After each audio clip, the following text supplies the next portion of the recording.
ہم کہانیاں بدل دیتے ہیں، تھوڑے سے ٹویسٹ ڈال دیتے ہیں، تھوڑی سی کہانی کو اپنے حق میں موڑ دیتے ہیں۔ کبھی کبھی ہم مشکل میں ہوتے ہیں تو مشکل کو حل کرنے کے لیے ایک آدھ جھوٹ تو چل جاتا ہے۔ کبھی کبھی کوئی چیز چاہیے اور جھوٹ سے حاصل ہو رہی ہے، کبھی تعریف حاصل ہو رہی ہے، کبھی لوگوں کی ہمدردی حاصل ہو رہی ہے تو وہاں جھوٹ بول دیتے ہیں۔ کبھی کبھی اپنی کہانی کو مزیدار بنانے کے لیے، بہتر بنانے کے لیے، اپنا ورژن ڈالنے کے لیے ہم اس میں جھوٹ کا اضافہ کر دیتے ہیں، اور یہ اتنے غیر محسوس طریقے سے ہوتا ہے کہ ہمیں پتہ نہیں چلتا۔ لہٰذا کچھ مینرز ہوتے ہیں بولنے کے، سچ بولنے کے۔ ایک مینر، اگر آپ اللہ تعالیٰ کے ساتھ سچ بولنا چاہتے ہیں تو اس کا حل یہ ہے کہ آپ یہ دیکھیں کہ آپ اس کی تعلیمات پہ کتنا عمل کرتے ہیں۔ جب آپ یہ کہتے ہیں کہ اللہ میرا رازق ہے تو کیا آپ اللہ ہی سے مانگتے ہیں اور حرام سے بچتے ہیں؟ جب آپ یہ کہتے ہیں کہ اللہ میری بات سننے والا ہے تو آپ اللہ کے سامنے جھکتے ہیں اور اس کو اپنے غم سناتے ہیں؟ جب آپ یہ کہتے ہیں کہ مجھے یقین ہے کہ اللہ میری مدد کرے گا تو آپ دعا میں اس سے ہر چیز مانگتے ہیں؟ جب آپ کو یقین ہے کہ مجھے اللہ کے سامنے جواب دینا ہے تو پھر آپ اللہ کی مرضی کے مطابق زندگی بسر کرتے ہیں؟ جب آپ یہ کہتے ہیں کہ مجھے اللہ تعالیٰ سے محبت ہے تو پھر اپنے آپ کو اس کے رنگ میں ڈھالتے ہیں؟ اس سے خود بخود پتہ چل جاتا ہے کہ جو الفاظ میری زبان پر ہیں وہ کتنے سچے ہیں، وہ وعدہ اللہ تعالیٰ سے، وہ محبت اللہ تعالیٰ سے کتنی سچ ہے۔ اس کا جائزہ لے سکتے ہیں کہ ہم اللہ سے کتنے سچے ہیں۔ پھر جو سچ ہم اپنے آپ سے بولنا چاہتے ہیں اس کے لیے بھی ہمیں سکھایا گیا کہ آدمی کے اندر یہ عادت ہونی چاہیے کہ وہ خود احتسابی کرے، اپنے آپ کو کٹہرے میں کھڑا کرے، خود اپنے آپ کو دیکھے کہ میں کہاں کھڑا ہوں، اپنے آپ سے جھوٹ بول کے خود کو تسلیاں نہ دے، اپنا کیس خود بنا کے یہ نہ کرے کہ خود کو ہر چیز سے بری و ذمہ کر دے، بلکہ یہ سچ بولنے کی ہمت ہونی چاہیے کہ اپنے اندر جھانک کے اپنے آپ پہ تبصرہ کیا جائے اور اپنا احتساب کیا جائے۔ اسی لیے تو یہ کہا گیا ہے کہ جس نے روزہ رکھ کے بھی جو ہے وہ خود احتسابی نہ کی، یا جس نے ایمان اور احتساب کے ساتھ روزہ کیا اس کو بشارت دی گئی ہے۔ تو روزے کو بھی احتساب سے اسی لیے جوڑا گیا ہے کہ اللہ کے ڈر سے اگر آپ کھانا پینا چھوڑتے ہیں تو اس کے ساتھ ساتھ یہ فکر بھی ہو کہ ہم اللہ کی نظر میں کیسے مسلمان ہیں۔ پھر اگر دوسرے لوگوں کے ساتھ مجھے سچ بولنا ہے تو اس کے بھی کچھ طریقے ہیں۔ یہ بھی جب آپ بول سکتے ہیں جب آپ کی انٹینشن، آپ کا اخلاص یہ ہو کہ آپ سنسیئرٹی کے ساتھ ان کو بہتر کرنا چاہتے ہیں، جب آپ کے چوائس آف ورڈز بہت اچھے ہوں، جب آپ تمیز سے بات کرنے کی صلاحیت رکھتے ہوں کہ کسی کو ہرٹ نہ کریں، جب آپ لوگوں کی عزت کرتے ہوں اور عزت کے ساتھ بات کر سکتے ہوں، جب لوگوں سے آپ کا ایسا تعلق ہو کہ وہ آپ سے کنیکٹ کر سکیں اور آپ اس پوزیشن میں ہوں کہ آپ کسی کو اپنے سچ کے ذریعے چیزوں کو بہتر کر سکیں۔ ورنہ ایک بہت ہی گندا والا سچ بھی ہے جس کو ہم بلنٹنس کہتے ہیں، جس کو ہم بڑے آرام سے کہتے ہیں کہ بھئی میں تو سچ بولتی ہوں، میں تو جھوٹ نہیں بولتی، میرے تو جو دل میں ہوتا ہے وہ زبان پہ، اس کی ہر وقت ضرورت نہیں ہوتی۔ جب معاملہ براہ راست آپ کا نہ ہو، جب آپ کا خاموش رہنے سے معاملہ شاید اور بہتر ہو جائے، جب کوئی آپ سے رائے مشورہ نہیں مانگ رہا، جب آپ کا ایک سچ چیزوں کو اور خراب کر سکتا ہے، جب آپ کا سچ کسی کا دل توڑ سکتا ہے، جب آپ بلا وجہ وہ باتیں بولیں جو آپ نہ بھی بولیں تو حرج نہیں ہے، تو یہ ساری چیزیں وہ ہیں جو اگلی ٹروتس ہیں جن سے آپ کو بچنا ہے، اور خاموشی بہتر ہے۔ اسی لیے تو عمر اور وقت اور تجربہ یہ سکھا دیتا ہے، maturity is realizing that half of what you want to say does not need to be said. خاموش رہنا بھی بہتر ہوتا ہے۔ البتہ کچھ بڑے اچھے جھوٹ بھی ہیں، وہاں پہ سچ بولنا ضروری نہیں ہے۔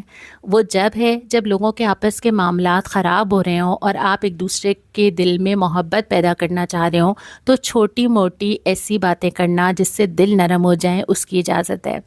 دوسرا، اگر جنگ کے معاملات ہوں، کوئی ترکیب چلائی جا رہی ہو یا کوئی ایسی جسے کہتے ہیں کہ حکمت عملی کی جا رہی ہو تو وہاں پہ سچ بولنا ضروری نہیں ہے۔ اور تیسرا کہ اگر میاں بیوی کا ایسا رشتہ ہے جو کہ چھوٹی چھوٹی چیزوں اور چھوٹی چھوٹی خاموشیوں اور کبھی کبھی کسی سچ کو چھپا لینا یا رشتے کو بہتر کرنے کے لیے کوئی چھوٹا موٹا جھوٹ ایسا بولنا پڑے باہم میاں بیوی کو، تو اس کی تھوڑی سی ایک اجازت ہمیں حدیث میں ملتی ہے جو آپ کے سامنے اس وقت حدیث آ رہی ہے۔ اب پھر ہم آ جاتے ہیں آخر میں کچھ سکلز جس کی ہمیں پریکٹس کرنی ہے۔ ایک تو یہ کہ سب سے پہلے یہ ریئلائزیشن پیدا کرنی ہے کہ ہم بھی کبھی کبھی جھوٹ بول جاتے ہیں، کس طرح ہم آگے بات کرتے ہیں۔ دوسری بات یہ کہ اپنے چھوٹے چھوٹی غلط بیانیوں اور جھوٹوں کے امپیکٹ کے بارے میں سوچنا ہے۔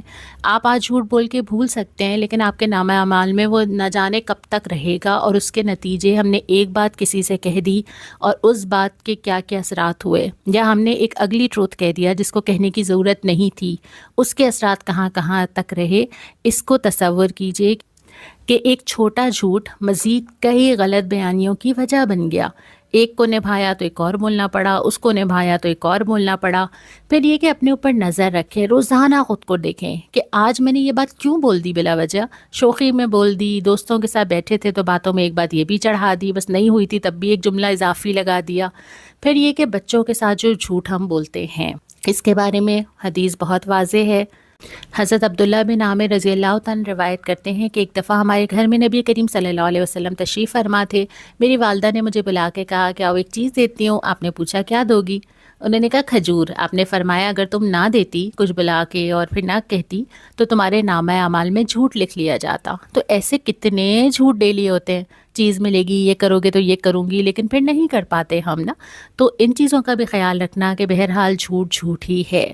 پھر اس کے علاوہ ہم نے نفاق کی بات تو ابھی کی ہی ہے کہ ہم میں سے ہر ایک کو اس بات کا خطرہ ہے کہ جھوٹ ہمیں کہیں نفاق کی طرف نہ لے جائے۔ آپ صلی اللہ علیہ وسلم نے بہت ساری حدیثوں میں اس کی طرف خبردار کیا ہے۔ پھر یہ کہ جو بات بھی زبان سے نکلتی ہے وہ اعلیٰ اخلاق کی باتیں جو ہم کرتے ہیں، وہ جو ساری چیزیں ہم خاندانوں میں نصیحتیں کرتے ہیں، کیا وہ میرے اپنے اندر موجود ہیں؟ اگر وہ موجود نہیں ہیں تو وہ نصیحتیں بھی ساری شاید جھوٹ میں لکھی جائیں۔ پھر یہ جو آن لائن بزنسز ہیں، ہم میں سے بہت سارے لوگ آن لائن بزنس کرتے ہیں، خریدتے بھی ہیں بیچتے بھی ہیں۔ اس سب کے درمیان بھی جو خرید و فروخت ہوتا ہے، اس میں بھی اگر کوئی جھوٹ بولا جاتا ہے تو وہ بھی جھوٹ ہی ہے۔ آپ صلی اللہ علیہ وسلم نے فرمایا کہ خرید و فروخت کرنے والوں کو اس وقت تک معاملہ ختم کرنے کا اختیار ہے جب تک وہ دونوں جدا نہ ہو جائیں۔ اگر ان دونوں نے اس چیز کے بارے میں سچ بولا اور اس کی حقیقت صحیح بیان کر دی، کوئی عیب تھا تو وہ بھی بتا دیا، تو خرید و فروخت میں برکت ڈال دی جاتی ہے۔ لیکن اگر وہ جھوٹ سے کام لیتے ہیں تو اس چیز سے برکت ختم کر دی جاتی ہے۔ تو یہ آن لائن شاپنگ میں بھی، چاہے آپ بائر ہوں چاہے آپ سیلر ہوں۔ اس کے ساتھ ساتھ پھر اگلی چیز جو ہے وہ یہ ہے کہ مذاق میں جھوٹ بول دینا، کسی کو ہنسا دینا، کسی کے فن کے لیے جھوٹ بولنا، اور اس میں وہ ساری چیزیں آتی ہیں جو ہم سوشل میڈیا پہ کرتے ہیں۔ مذاق کیا تو کوئی بھی پوسٹ شیئر کر دی، سچ تھی یا غلط تھی، سچویشن کریٹ کر دی، کسی کی دیکھی ہوئی پوسٹ ہمیں لگ رہا ہے صحیح نہیں بھی ہے اور کسی انسان کے بارے میں بھی ہم نے شیئر کر دی، کوئی فارورڈ چیز کر دی، گوسپس ہم نے کی بیٹھ کے۔ سوشل میڈیا پہ اتنے جھوٹ بلا تحقیق چیزیں ہوتی ہیں، ہم نے بھی کہا ٹھیک ہے بس فارورڈ کر دو، مل گئی، مزہ آ رہا ہے۔ تو چاہے آپ مذاق کے لیے کریں چاہے آپ فن کے لیے کریں، نبی کریم صلی اللہ علیہ وسلم نے فرمایا کوئی بندہ لوگوں کو ہنسانے کے لیے جھوٹ بولتا ہے تو اس کی وجہ سے وہ جہنم کے ایسے گڑھے میں جا گرتا ہے جس کا فاصلہ زمین اور آسمان کے فائدے سے بھی زیادہ ہے۔ اور ایک ہدایت یہ بھی کی گئی کہ اپنی صحبت بھی دیکھو، جیسے لوگوں کے ساتھ بیٹھو گے نا عادتیں ویسی ہو جائیں گی۔ کونوا مع الصادقین، سچے لوگوں کے ساتھ زندگی بسر کرو، ان کو اپنے آس پاس رکھو۔ اور ایک دفعہ پھر میں یاد دلاتی رہوں کہ سچے لوگوں سے مراد وہ تمام لوگ ہیں جو کسی بھی معاملے میں فیک نہیں ہیں، زندگیاں فیک نہیں ہیں، باتیں فیک نہیں ہیں، لیونگ سٹائل فیک نہیں ہے۔ تو یہ ساری چیزوں کا خیال رکھنا، کیونکہ آہستہ آہستہ آپ ویسے ہی ہو جاتے ہیں جیسے لوگوں میں آپ زندگی بسر کرتے ہیں۔ اور اس کے بعد پھر یہ بھی فرمایا کہ جو چیز تمہیں شک میں ڈالے اسے چھوڑ دو، اور جو شک میں نہ ڈالے وہ اپنا لو، کیونکہ صدق اطمینان ہے اور جھوٹ شک۔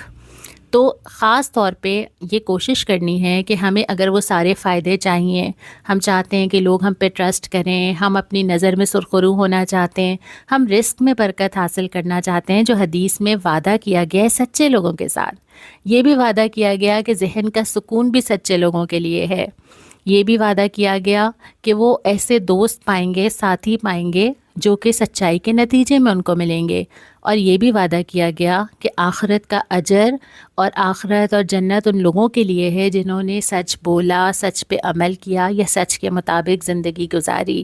اور پھر یہ کہ سچ بولنے والے کو کوئی پریشانی، کوئی غم، کوئی ایسی ٹینشنز بھی نہیں ہوں گی جو کہ جھوٹ بولنے کے نتیجے میں زندگی میں آتی ہیں۔ اب آپ نے کرنا یہ ہے کہ اپنا جائزہ لینا ہے کہ ہماری زندگی میں کہاں کہاں جھوٹ ہے۔ اللہ کرے کہ نہ ہو، لیکن ایسا بھی ہو سکتا ہے کہ اس طرف نظر ہی نہ گئی ہو، تو اپنے اوپر بھی نظر ڈالنی ہے، دوسروں کے اوپر بھی نظر ڈالنی ہے، اور کوشش کرنی ہے سچی بات کریں، سچا عمل کریں اور سچے لوگوں کے ساتھ رہیں۔